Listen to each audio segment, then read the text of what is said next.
In a truly unexpected crossover of sports and investigative journalism, podcast titan Joe Rogan and ESPN analyst Stephen A. Smith have come together to unveil what they claim is a bombshell financial scandal surrounding Floyd "Money" Mayweather. Known as one of the most successful boxers of all time, Mayweather has often been hailed for his financial acumen as much as his undefeated record. But according to Rogan and Smith, Mayweather's empire might be built on something far more deceptive than jab-cross combos and Vegas showdowns. At the heart of their allegations is a sprawling $42 million fraud scheme that allegedly spans shell companies, offshore bank accounts, and a web of murky real estate deals. Rogan claims that after a deep-dive analysis conducted with forensic accountants and whistleblowers, it became clear that Mayweather had rerouted vast sums of money, earnings from fights, endorsements, and NFTs, through a maze of entities in the Caribbean and British Virgin Islands. These structures, Rogan says, allowed him to bypass tax obligations and stiff promoters, investors, and even his own team.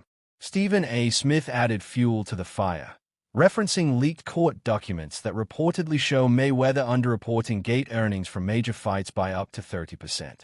While Mayweather was bragging about $20 million gates, the official filings were allegedly far lower, allowing him to dodge taxes and revenue-sharing agreements.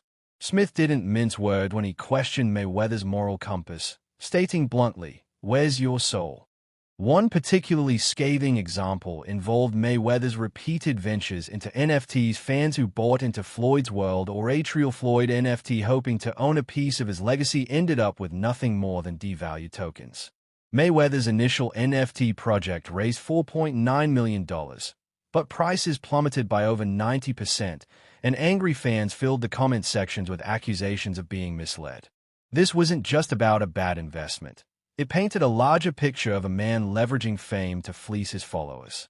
Smith emphasized that Mayweather's business moves weren't just shrewd, they were allegedly deceptive. He claimed that in confidential exchanges with executives at pay-per-view platforms, Mayweather's team pushed to hide the true scale of earnings. Not only did this potentially avoid taxes, but it also kept promoters like Showtime and Golden Boy from receiving their fair cut. According to Rogan, some of the biggest Mayweather fights advertised at $100 million payouts were revealed through audits to be significantly less profitable, at least for anyone besides Mayweather himself. What's more shocking is how far the alleged scheme extends.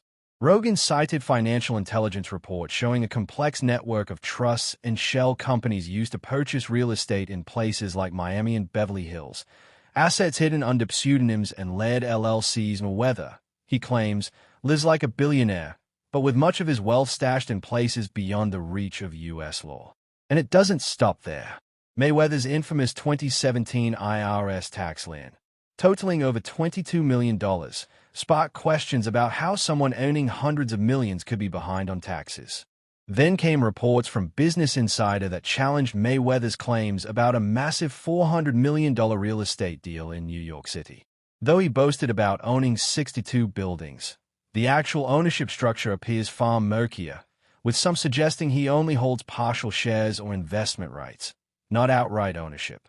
Even within the boxing world, whispers of Mayweather's financial issues have grown louder. Gervonta Davis accused Mayweather of being stuck in Dubai over unpaid debts. 50 Cent, who once helped fund Mayweather's promotional company, claimed he was never repaid.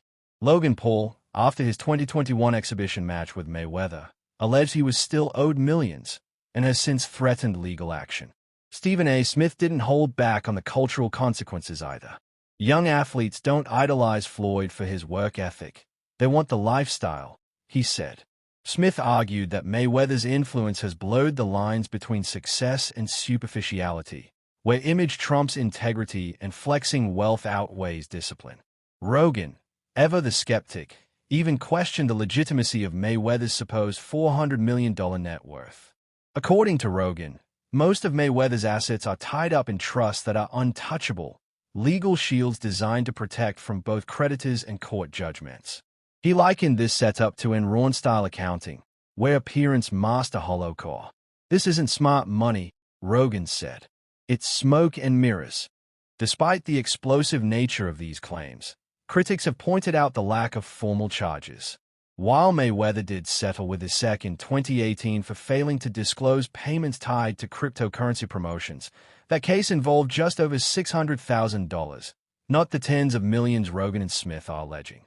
They argue the reason no criminal charges have emerged yet is due to the complexity of the international financial web and Mayweather's status as a global celebrity. That said, the smoke may be growing too thick to ignore. Multiple sources, from boxing insiders to media watchdogs, now suggest that a federal indictment may be on the horizon. Rogan claims a Justice Department source told him an indictment was ready last summer, but delayed due to political sensitivity. Whether or not this all holds up in court remains to be seen. But what's undeniable is that Floyd Mayweather's carefully curated image of endless wealth and success is facing its most serious challenge yet. If even half of what Joe Rogan and Stephen A. Smith are alleging turns out to be true, we may soon view Mayweather not as a financial genius, but as one of the greatest illusionists in sports history. One thing's clear, this story isn't over.